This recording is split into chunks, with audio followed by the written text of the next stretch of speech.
5 seconds.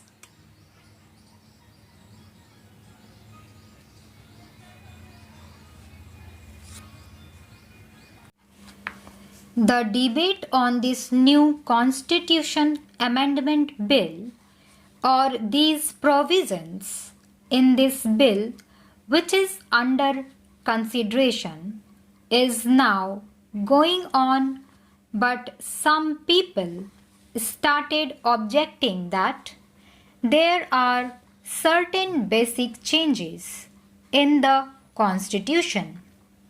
They have started objecting to the passing of this Constitution Amendment Bill, questioning whether this House has got its mandate. Let us discuss it on the basis of these points which have been raised by some honorable friends. My friends have aptly said that this House has got the mandate on the basis of the programs of the party given in 1971.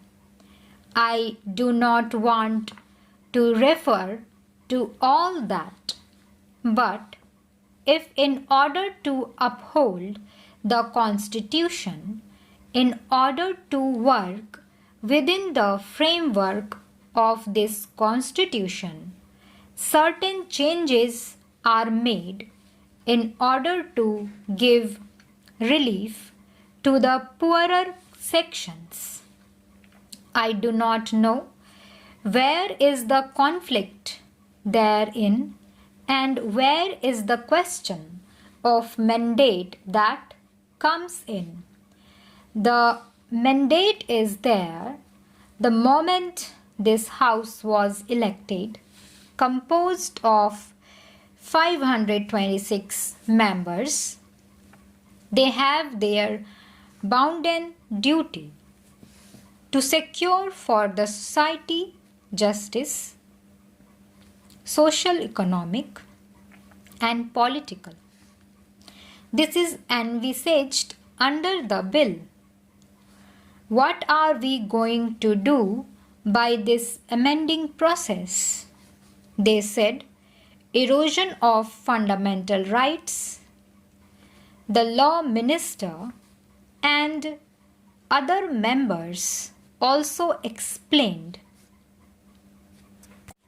that any laws passed in the furtherance of the Directive Principles, that is, Chapter 4 of the Constitution, should not be challenged on any of the grounds mentioned in Articles 14, 19, and 31.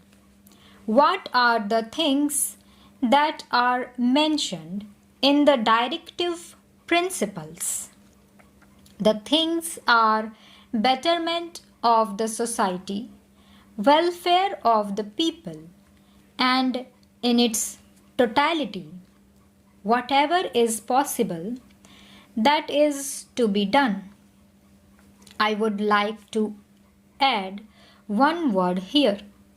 So far as these things which were not being done earlier are concerned, an attempt has been made to do them and also to see that the society marches forward both in the economic sphere and political sphere, and also to transform the society into an egalitarian society. Certain new clauses have been added for this purpose, which are laudable. But some persons have found fault with it. I do not know what is their argument. Let us take the question of erosion of the judiciary. No powers of the judiciary have been curbed. Rather, the powers of judiciary have been streamlined.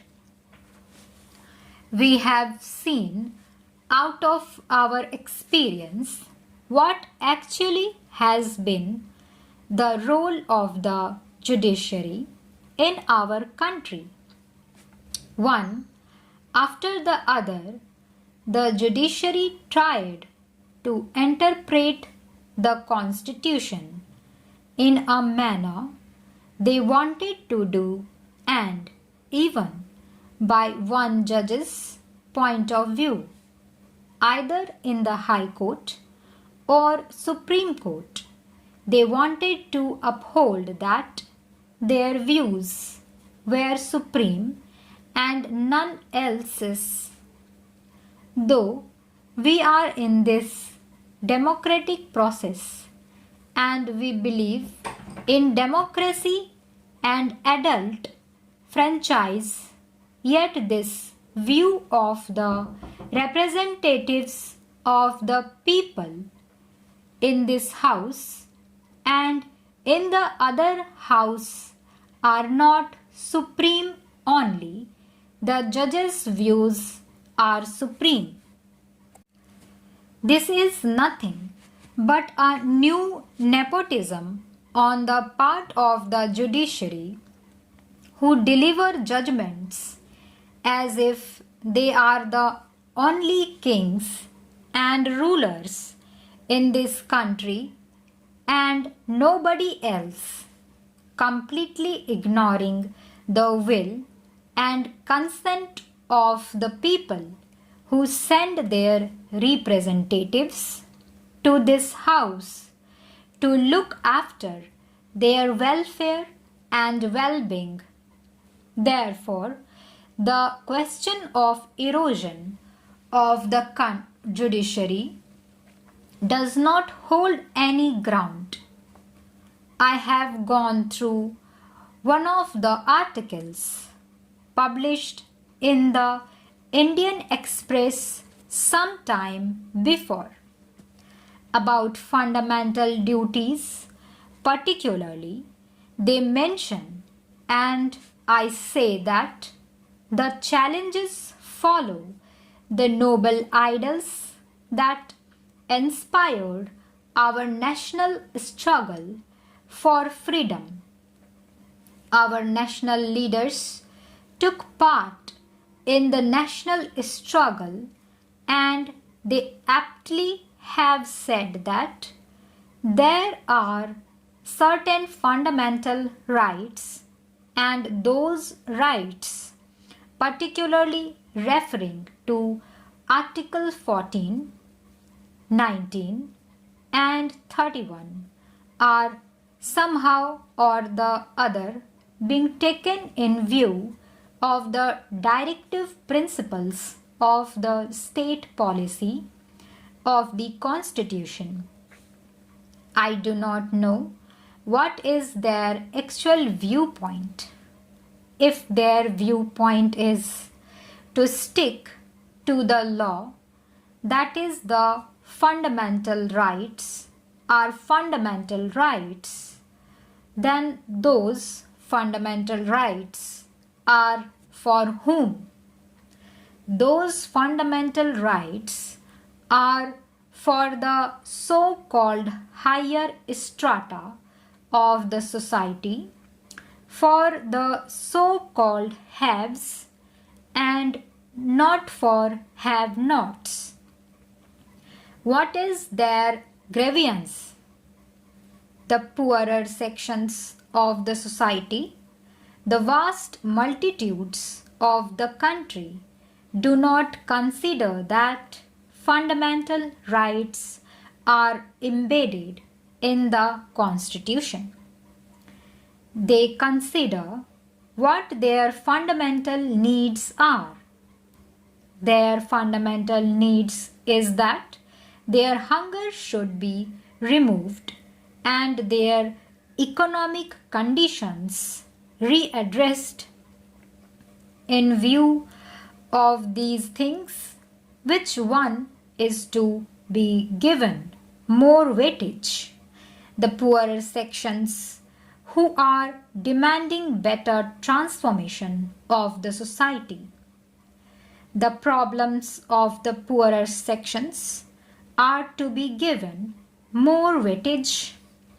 This position, in brief, seemed to have shocked many people.